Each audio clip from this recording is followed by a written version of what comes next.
Salut. Bon, comme vous avez vu, c'est vraiment le bordel. Et ceux qui me connaissent savent très bien que c'est quelque chose qui m'énerve parce que j'aime bien avoir un atelier qui est bien rangé, où les choses sont à leur place. Et là, c'est pas possible parce que je manque cruellement de rangement. Un espace vraiment dédié pour mettre tous mes systénaires, toutes mes caisses d'outils, parce que là, on va pas se le cacher, c'est bien de les empiler, ça prend moins de place, mais quand on a besoin du deuxième, du troisième ou du tout dernier, soit il faut tout enlever, soit on prie pour que vraiment, quand on l'ouvre, tout ça, ça se casse pas la figure. Donc je vais faire quelque chose de très simple avec du mélaminé, parce que ça coûte pas cher. L'idée, c'est de faire un linéaire que vous voyez là-bas pour positionner ma nouvelle scie à onglet que j'ai reçue de chez iCookie. Donc elle prend vachement de place puisque c'est un diamètre 305 au niveau de la lame. Celle-ci, je ne vais pas du tout la déplacer, donc elle va rester là-bas. Donc je vais faire ce qu'on appelle un meter station, c'est un banc de scie. Comme j'avais déjà pu le faire par le passé, mais là ce sera vraiment quelque chose de beaucoup plus simple. Pour le plan de travail, je vais utiliser un plan de travail en strat imitation chaîne. Il est lourd, donc je vais le recouper à la longueur qu'il me faut. Donc voilà, aujourd'hui vidéo très simple au niveau du linéaire, et dans une deuxième partie de la vidéo, je vous montrerai aussi l'amélioration de ma défonceuse sous table parce que j'ai eu un partenariat avec Sauter Shop. Je vous en reparlerai certainement plus tard. Mais ils m'ont envoyé une série de produits qui permet de vraiment optimiser la montée-baisse de sa défonceuse. Alors, ça a un coût, moi je vous le montre, je suis très content d'avoir pu acquérir ces produits, donc je vous les montre, ça fait partie du jeu, et peut-être que ça donnera des idées à certains, ou envie de passer commande, alors ça c'est vraiment comme vous voulez, moi c'est pas mon problème. Donc voilà, je vais organiser tout ça, vous allez voir, je vais faire ça de façon très simple, je vais vous expliquer vite fait ce que j'utilise comme matos, et puis on va le faire quasiment ensemble, voilà. Voilà, en gros l'idée c'est ça, la scie anglais sera ici, je vais faire une étagère ou deux pour ça. C'est volontairement plus bas que le reste parce qu'il faut rattraper la hauteur de la scie anglais qui est ici. Je vais faire des petits rangements ici, mais sinon il y aura un aspirateur, donc il y aura un accès libre ici pour pouvoir rattraper l'aspirateur. Parce que dans un angle, on ne peut jamais vraiment mettre grand chose, donc il y aura l'aspirateur ici, peut-être un petit rangement là, étagère ici, et ici pareil. Ce que je vais faire aussi dans un premier temps, c'est que je vais constituer une espèce d'ossature qui fera l'assise, que je vais bien caler, pour avoir vraiment quelque chose de niveau. Donc il faut vraiment que je calcule ça bien pour pouvoir être à la même hauteur que la scie toupie qui est ici, parce que je veux pas être embêté quand j'ouvre au maximum et que je veux faire glisser un morceau de bois qui est suffisamment large pour venir couper. Donc il faut que je sois à la même hauteur qu'ici. Voilà, donc comme je vous disais, je vais utiliser un plan de travail en stratifié qui fait je sais pas combien d'épaisseur, je dirais bien 35. J'ai reçu ça aussi, c'est un établi qui se plie, qui est vraiment pratique parce qu'on met la longueur qu'on veut, la largeur qu'on veut. Donc c'est la première fois que je l'utilise. Et puis donc du mélaminé, j'ai pris du mélaminé en 62 profondeur, celui-là fait 2,50 m de long et 18 d'épaisseur.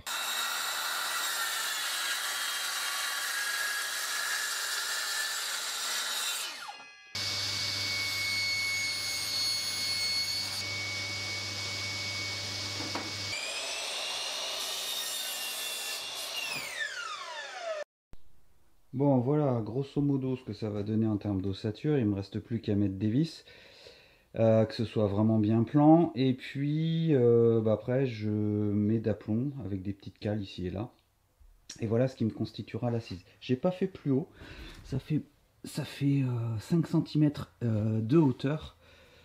Je veux pas plus haut parce que je veux pouvoir réserver un maximum de hauteur pour les casiers, sachant que de là, du sol à la hauteur ici, j'ai 92 cm, et donc il faut compter aussi l'épaisseur du plan de travail.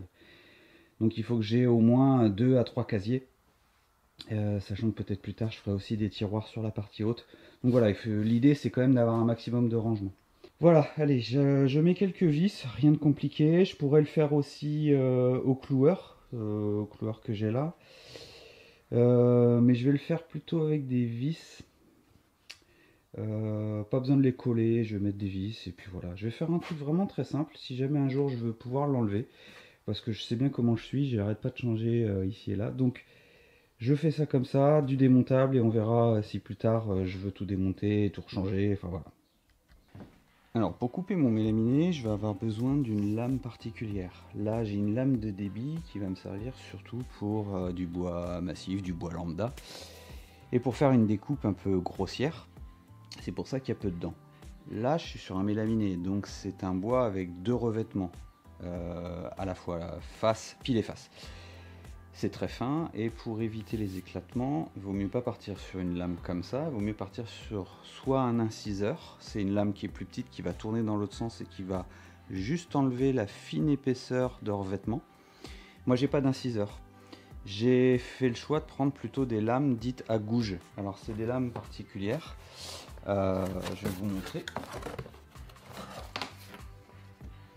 Je sais pas si on va bien le voir, mais sinon je mettrai un petit screenshot. Donc celles-ci, elles sont trapézoïdales, elles partent un peu en trapèze, et après il y a une lame normale à angle faible qui justement va permettre d'éviter les éclats, les éclatements. Elle se représente aussi dans un autre sens, c'est-à-dire qu'au lieu qu'elle soit trapézoïdale, elle est légèrement en Y, elle part un peu en cuvette comme ça. Et ça va permettre justement, donc comme je le disais, d'éviter les éclatements du mélaminé. Sinon on arrache tout.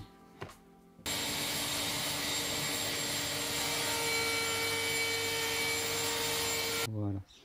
Voilà ce que ça donne. Il y a très peu d'éclatements. Un petit ici. Là aussi. Là. Et sinon dans l'ensemble c'est très propre. Alors là je suis sur la partie du dessus. Donc la lame elle vient couper comme ça. Donc à la limite l'arrachement il va surtout être sur la partie en dessous.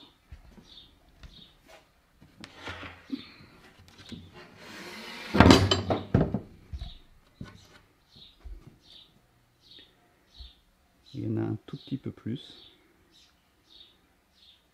mais c'est vraiment infime. Donc ça c'est pas mal. Voilà ce que ça pourrait donner. Donc grosso modo c'est les Anthrax pour faire les tiroirs Festool. Ils sont bien pratiques. Donc ici je vais mettre des tiroirs Festool, ici aussi j'en ai 3, je vais en racheter. Ici je vais mettre étagère avec ce qui me reste, mais je vais pas pouvoir en faire beaucoup, il faudra que j'en rachète.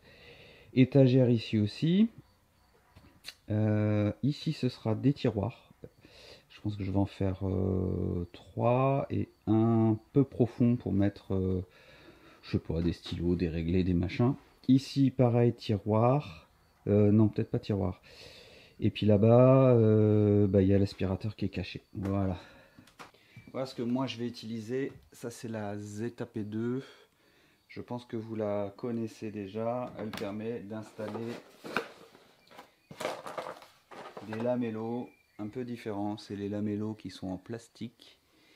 Il y a une petite lèvre en plus pour venir s'insérer dans ce que je vais réaliser avec la machine et que ça ne puisse plus bouger. Celui-là, c'est une lamelle un peu particulière, elle s'appelle la Clamex. Elle va permettre d'être démontable via le tournevis qui est ici. On vient tourner et c'est solidaire de l'autre. Donc on va le mettre une planche et sur une autre, un côté et l'autre. On va venir assembler, on vient fermer, verrouiller avec ça et ça bouge plus et c'est démontable. Comme je le disais, c'est quelque chose d'assez cher. La machine coûte relativement cher. Les consommables coûtent assez cher aussi. En tant que moi en tant qu'amateur, ça justifie pas forcément l'achat de cette machine, mais j'avais envie de me faire plaisir. Et en gros, ça permet vraiment de vous faciliter la vie sur les assemblages tels que ceux que je suis en train de vous montrer. Mais vous pouvez tout simplement mettre des lamellos classiques. Les lamellos, c'est ça, c'est les petites lamelles en bois. Ça vous demandera soit de venir coller. Alors coller ici, ça va, mais coller sur le mélaminé, c'est pas terrible, ça tient pas. Ça pourra vous servir de guide. Donc vous pouvez faire vos lamelles ici. Et ensuite, par le dessous, vous mettez des vis sous l'autre planche. Ça vous permettra juste de guider, c'est tout, hein, mais ce sera déjà pas mal. Sinon vous vissez tout simplement. Ce que vous pouvez faire aussi, c'est faire une petite défonce dans dans la partie qui est ici, vous faites une défonce tout le long, à chaque emplacement de montant. Pareil, ça vous permettra d'avoir l'emplacement pile poil de vos montants. Et après, vous mettez des vis par le dessous si jamais vous voulez juste visser. Si vous faites une défonce, bah là, vous allez éclater donc la fine pellicule de mélaminé. Et là, pour le coup, vous pourrez coller. Si vous pouvez investir là-dedans, c'est une petite aiguille à combinaison. Elle vous permet d'être réglable, d'avoir toujours le même espacement si vous voulez. Donc là, je l'ai réglé à 10 cm. Donc partout où je vais tracer, je serai à 10 cm, ici et là. Bon, pour le milieu, je vais utiliser une autre règle.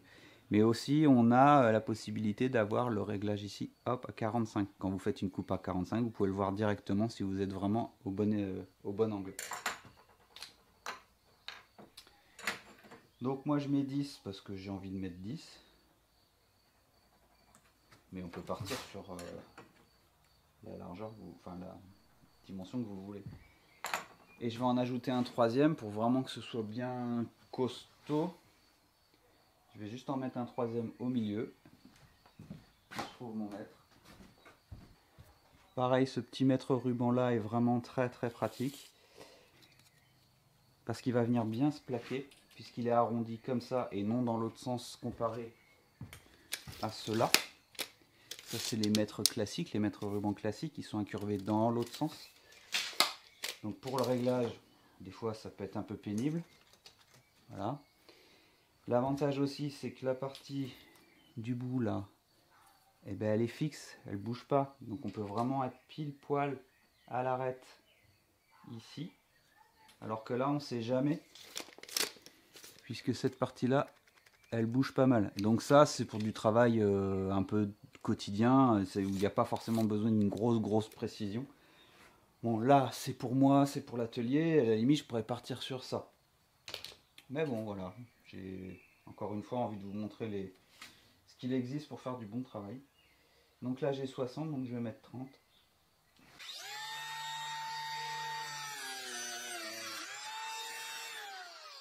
Alors, je fais le premier, je vous montre, et après, je fais en série. Donc comme je vous disais, ça a créé, avec la lame qui est là, ça a créé cette forme-là. Dans le bois là, ça part comme ça. Et il y a une petite encoche supplémentaire pour venir créer la petite épaisseur, la petite lèvre qu'il y a là en plus. Et du coup, ça vient se mettre comme ça. Et voilà. Et là, on est tranquille, ça peut plus s'enlever. Bon, j'ai pas mis le bon. Hein. Bah si, d'ailleurs, c'est le bon. Il faudra que je fasse un trou. Donc là, je peux plus l'enlever. Voilà. C'est l'intérêt. Donc je peux l'enlever en le faisant glisser. Mais je peux pas tirer dessus, ça s'enlèvera pas. Allez, j'enchaîne sur les autres, je vous explique après. Donc maintenant que j'ai fait mes lamelles là, je vais utiliser ce petit gabarit là. Donc c'est avec un gabarit avec un canon de perçage. Ici, ça épouse, enfin ça recrée la forme de la lamelle. On vient le mettre ici. Dans ce qu'on vient de faire, on règle l'épaisseur qui va bien. Donc là, je suis bien. Je viens percer. Et en perçant, j'évite d'aller de l'autre côté, bien sûr. Donc là, je vérifie jusqu'où je vais aller. Donc si je perce là, il ne va pas dépasser. Impeccable. Il faut que je sois suffisamment profond pour atteindre le trou, pour atteindre ça là. La petite vis. Je vous montre.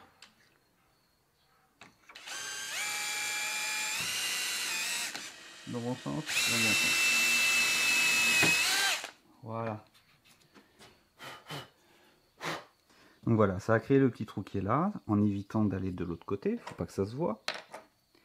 Ça m'a permis, quand je vais venir installer un côté de Clamex, de pouvoir atteindre ce que je dois venir visser, ce que je vous ai dit, la petite vis. Et comme ça, je peux utiliser mon tournevis qui va bien.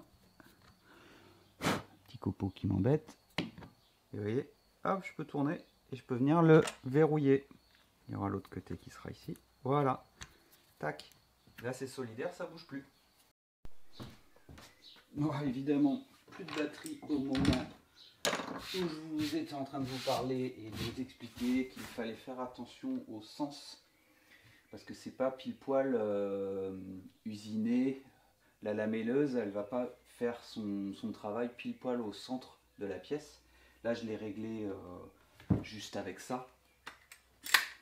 Donc elle prend sur sa butée. Donc elle n'est pas forcément pile poil au milieu de la pièce. La pièce fait 18. Là, elle va se mettre, je sais pas, elle va se mettre à 8 et 10. Ou 7 et 11, enfin bref. Du coup, le sens où vous l'aurez fait sur cette pièce-là va être important sur la pièce que vous allez faire là. Donc il a fallu que j'inverse. Il aurait fallu que cette pièce-là, je la fasse dans l'autre sens. Mais bon, bref. Bon, ça va être le moment crucial de savoir si je ne me suis pas planté de façon à être vraiment bien à fleur ici. Alors, c'est pas grave parce que c'est pour mon atelier. Mais en même temps, il faut imaginer que je le fasse pour quelqu'un d'autre. Eh ben, il faut que ce soit clean. Il faut que ce soit propre.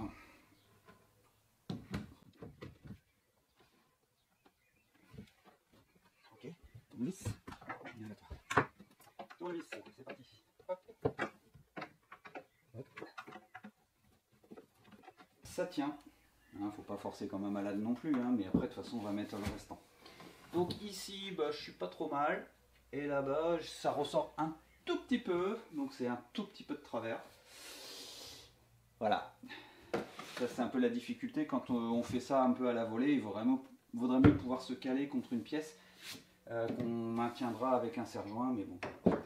Alors pour la suite, pour avoir l'espacement nécessaire de l'autre montant, puisque c'est important, puisque je vais utiliser des tiroirs Festool et donc il faut avoir un espacement de 42,5. Je vais utiliser une planche que j'ai découpée à 42,5 et ça me permettra d'avoir l'emplacement de l'autre montant. Mais voilà ce que ça donnera. En faisant comme ça, en mettant cette planche là ici, je suis sûr, sans mesurer, d'avoir l'espacement nécessaire pour le tiroir que je vous ai dit. Moins on mesure, moins on se trompe. Donc là, j'ai 42,5, comme ce que je voulais. C'est logique, hein. C'est logique, mais il faut y penser. Donc là, ce que je peux faire, c'est, maintenant que je l'ai calé là, soit je le trace. Donc, je peux le tracer des deux côtés, hein, si je veux.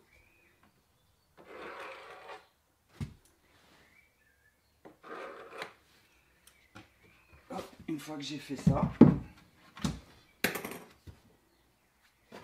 je vais utiliser donc la machine. Et donc pour ce faire, j'ai soit un repère ici, soit j'ai un repère là, soit j'ai un repère là. Donc je vais me positionner un peu où je veux. Si je veux bien voir, ben, je vais le positionner derrière comme ça. Donc, je fais mon petit trait à 10, à 30 et à 50. Si je veux être sûr de ne pas bouger, je pourrais fixer cette pièce-là et venir en buter là.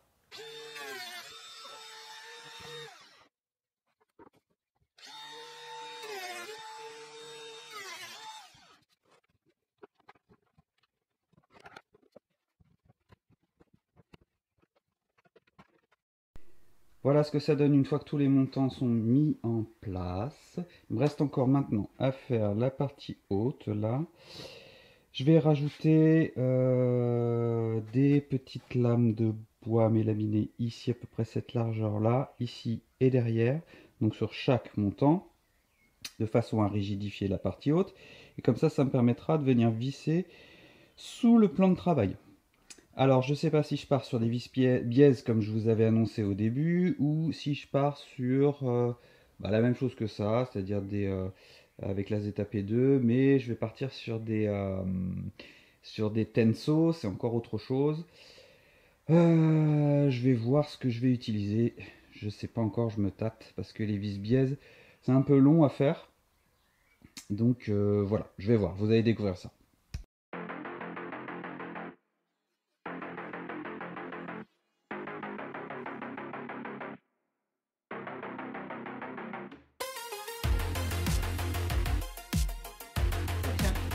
On va en rajouter un ici.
Je vais faire avant de visser le plateau que je viens d'installer, je vais vérifier que ma scie anglais elle est bien droite.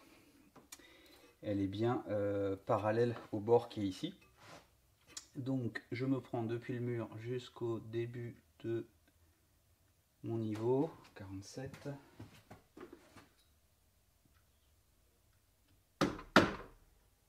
Ouais, c'est pas mal. C'est pas une science exacte, mais ça permettra d'aider après quand je vais installer la butée.